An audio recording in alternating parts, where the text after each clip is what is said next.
Merci Jacques, merci François pour ces 2 jours où, après avoir écouté toutes ces personnes, je me sens homme augmenté. Merci pour cela. Alors, ce matin, Nicolas Le Devedec a évoqué Francis Bacon. Et effectivement, en 1624, dans le propos conclusif de la Nouvelle Atlantide, il signalait sa volonté absolue de réaliser tout ce qui était possible de réaliser. Et en particulier, allonger la vie, réduire la douleur, transformer l'apparence des individus, fabriquer de nouvelles espèces et augmenter et élever le cérébral. Augmenter et élever le cérébral. Quelle modernité, quelle actualité. Augmenter et élever le cérébral, pourquoi est-ce possible actuellement? Parce qu'il y a une conjonction des NBIC et du progrès réalisé ces dernières années en matière de connaissance du cerveau. D'ailleurs, les neurosciences infiltrent tous les discours, la littérature, les émissions de télévision, la bande dessinée.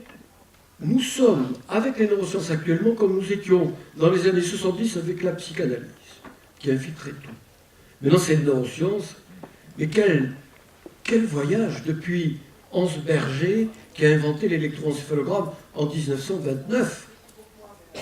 Parce que maintenant, l'imagerie fonctionnelle a permis de bouleverser toutes nos connaissances sur le fonctionnement du cerveau. Grâce à cette imagerie fonctionnelle, on peut voir ce qui se passe dans un cerveau, quand le sujet compte, quand il parle anglais, quand il parle français, et savoir que quand il parle anglais, que c'est le français sa langue maternelle, c'est pas les mêmes autres qui sont allumés quand c'est l'anglais qui est la langue maternelle. C'est fabuleux. On assiste à une révolution majeure. Et les progrès les plus importants ne sont pas venus de la chimie. On déplaise à mon ami Jean-Denis Vincent, à mon sens. Ils sont venus de la chirurgie fonctionnelle, de la stimulation cérébrale profonde. Benhabid, un grenoblois, une intuition extraordinaire, aller stimuler pour inhiber, mais de façon réversible, des structures du cerveau pour d'abord faire disparaître le tremblement du parkinsonien, ensuite améliorer les autres symptômes du parkinsonien, et très rapidement, erreur de cible lors d'une intervention chez un diplomate libanais qui s'est mis à exploser de rire, puisque ces interventions se font sujet éveillé. À exploser de rire. Déplacement. Et d'ailleurs à essayer de mettre la main sur la fesse de l'infirmière. Déplacement de l'électrode, et le voilà saisi d'une mélancolie profonde. Effarant. Mais ceci, cette découverte, par serendipity, a permis de penser que ce type de technique pourrait nous aider à traiter la dépression profonde, résistante, nous aider à traiter les troubles obsessionnels compulsifs. Et même il y a une étude qui est en marche actuellement sur les troubles de la mémoire de la maladie d'Alzheimer avec ce type de technique. Alors évidemment, il faut mettre une électrode. Mais on commence à voir apparaître des résultats avec la stimulation magnétique transcrânienne où il n'y a pas d'électrode. Donc cette conjonction d'une meilleure connaissance du fonctionnement de notre cerveau avec des possibilités d'intervention sur la cognition, sur le psychisme, sur le comportement, est quelque chose qui permet de comprendre que le cerveau augmenté, et actuellement on est passé de la science-fiction à la science-réalité. Et l'exemple que je voudrais donner, c'est la Coupe du Monde de foot au Brésil, à São Paulo. Un chercheur, Miquel Nicolelis, chercheur de Duke University, a préparé l'introduction de la Coupe du Monde avec Juliano Pinto, qui était un paraplégique. Il a permis avec une interface cerveau-machine, à ce paraplégique de se lever de son fauteuil, de faire quelques pas et de donner un coup de pied dans le ballon, coup d'envoi de la Coupe mondiale de foot. Première expérience spectaculaire d'une interface cerveau-machine. Les membres inférieurs mis en mouvement par la pensée. Les électrodes que ce sujet avait sur le crâne enregistraient l'activité de la frontale ascendante qui gouverne le mouvement,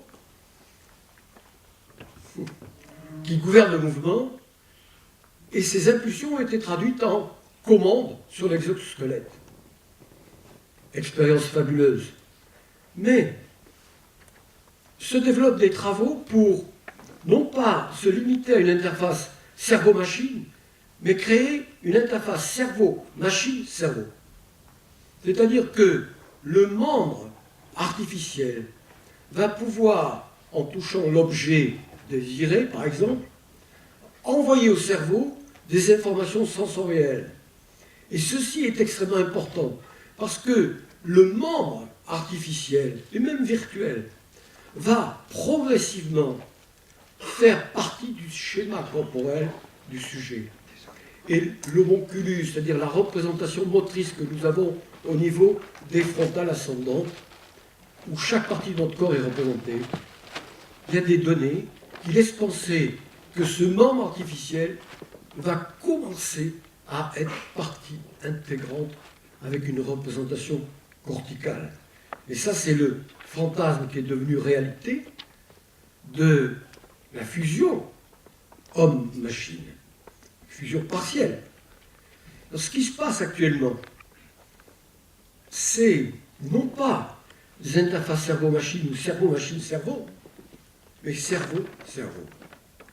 Il y a des premières expériences qui se déroulent actuellement où finalement la télépathie, qui était un grand fantasme, risque de devenir réalité.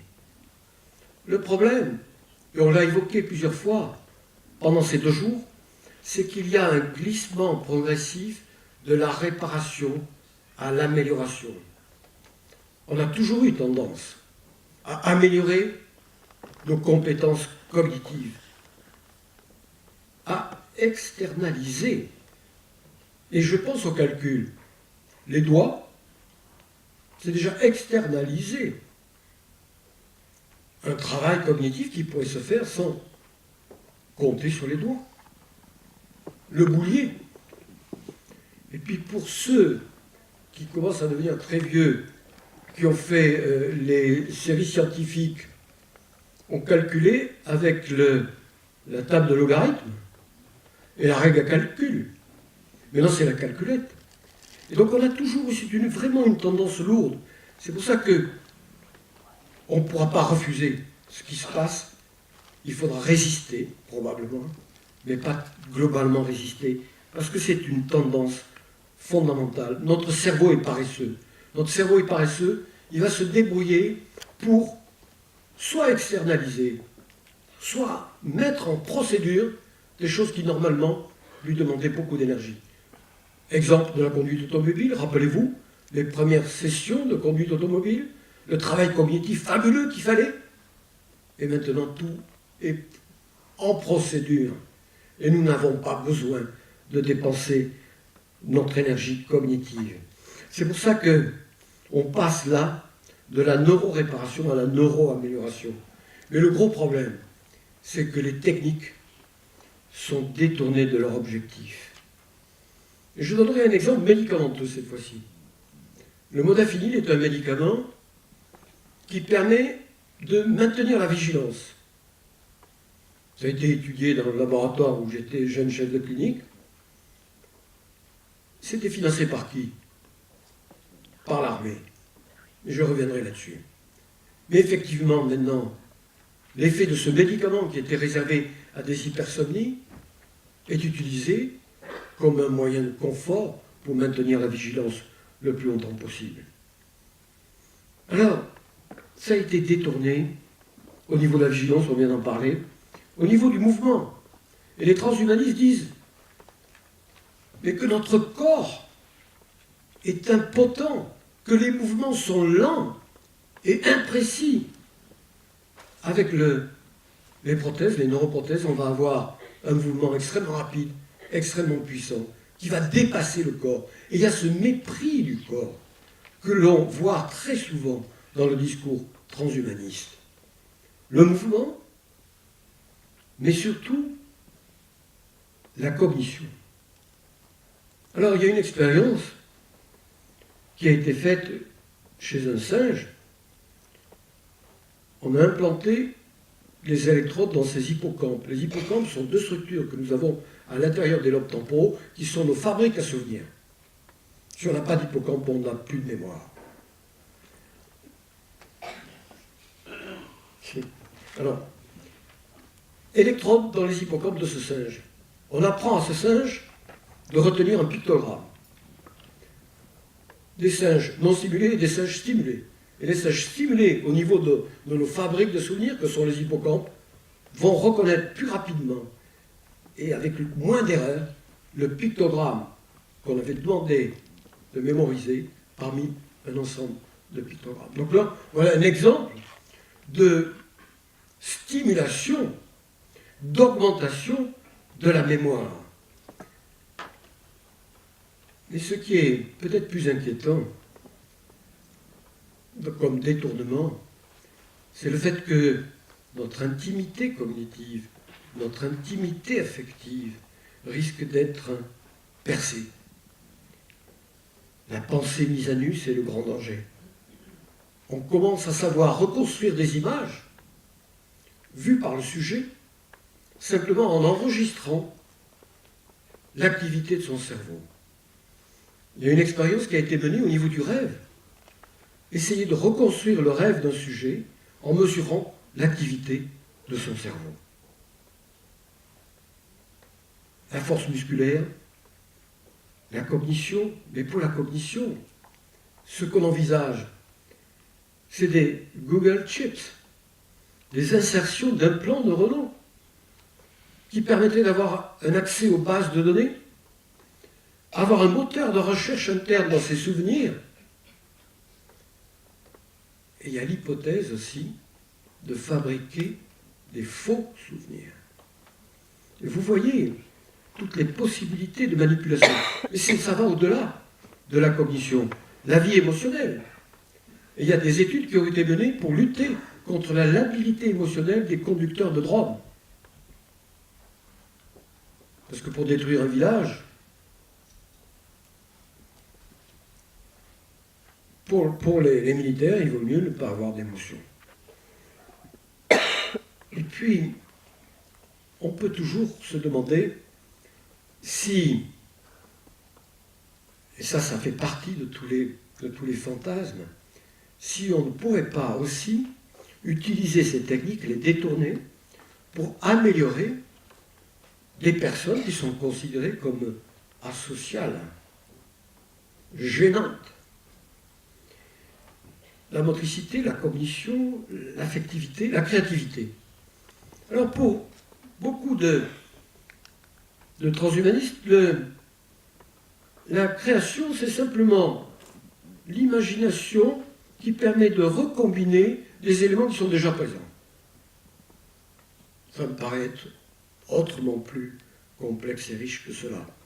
Alors effectivement, récemment, il y a quelques mois, une équipe allemande a publié des résultats avec un programme qui permettait de faire du Picasso et du Van Gogh, de s'approcher de la production picturale de Picasso et de Van Gogh, en ayant nourri la machine de toutes les informations concernant l'œuvre de ces deux peintres. C'était il y a quelques mois.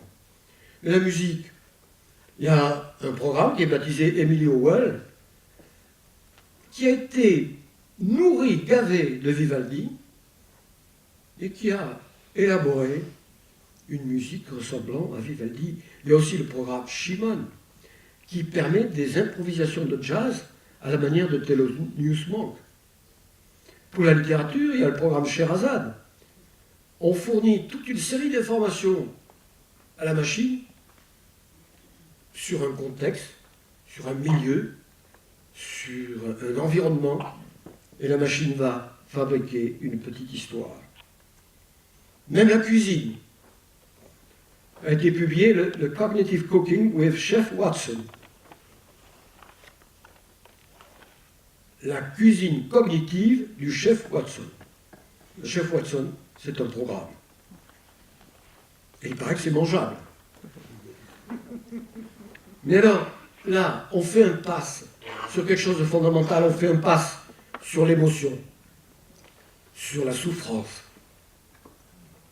Nietzsche a dit, il faut du chaos en soi pour accoucher d'une étoile qui danse. Et Artaud, nul n'a jamais écrit, ou peint, sculpté, modelé, construit, inventé, que pour sortir, en fait, de l'enfer. C'est ça la création.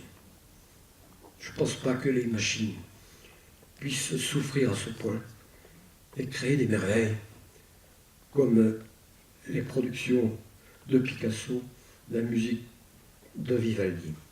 Alors effectivement, on est confronté dans une impasse tragique entre les technophiles. On n'arrête pas le progrès, effectivement. Et a été évoquée la réaction quand les trains ont fait leur apparition. Et on pensait que ça allait entraîner des catastrophes phénoménales, que les vaches n'allaient plus produire de lait ou ne plus véler. Et pourtant. Alors effectivement, les technophiles et les technophobes s'opposent. Et peut-être qu'il faudrait que nous ayons, face à ce défi, c'est un véritable défi, on n'y échappera pas, une attitude médiane, une attitude sceptique, vigilante. Et Diderot, dans les Pensées philosophiques en 1746, écrivait « Qu'est-ce qu'un sceptique ?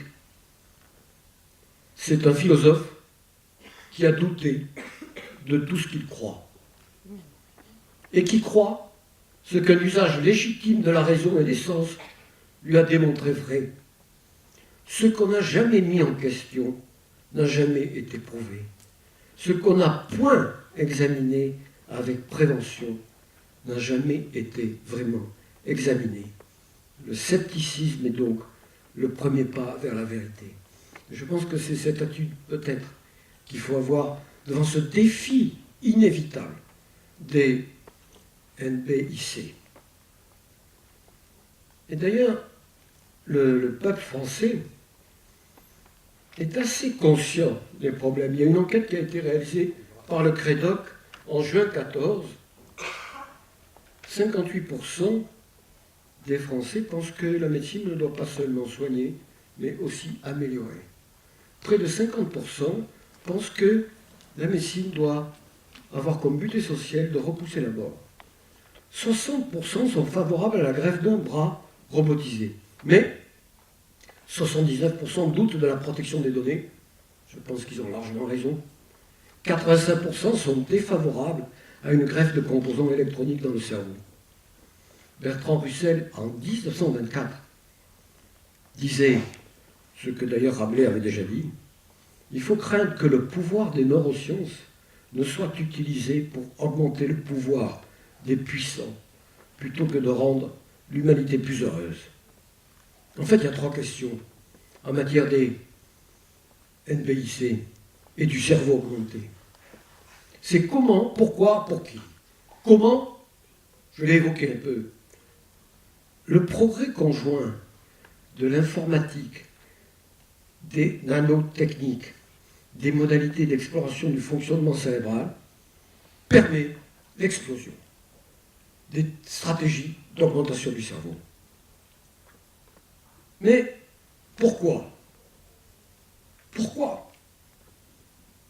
Parce qu'en fait, on est dans une culture qui met un accent incroyable sur la performance. Il y a un véritable culte de la performance, de la rapidité, du jeunisme. Pourquoi ? Pour qui ? Et là, J'évoquerai ce qu'a dit Jean-Gabriel Ganassia ce matin. J'évoquerai surtout les militaires. Les militaires sont les gros financeurs de tous ces programmes. Nanotechnologie, biotechnologie, technologie de l'information et sciences cognitives. Et l'agence américaine pour le projet de recherche avancée de défense, le DARPA, qui a été évoqué tout à l'heure, effectivement finance tous les travaux sur les neuroprothèses, mais recherche aussi des possibilités d'augmenter la sensorialité avec une vision infrarouge, voire la nuit. Pourquoi? Pour tuer. Les neuroprothèses, pour non pas simplement réparer les soldats blessés, mais augmenter la puissance. Et ne parlons pas de la commande de la pensée à distance. L'armée et les grands groupes industriels, ça a été évoqué. Qui va pouvoir s'opposer? Qui va pouvoir s'opposer? Je suis d'accord avec un des orateurs cet après-midi, ce n'est pas les gouvernements, c'est la population. Les gouvernements dans notre système sont enfermés dans l'élection et la réélection.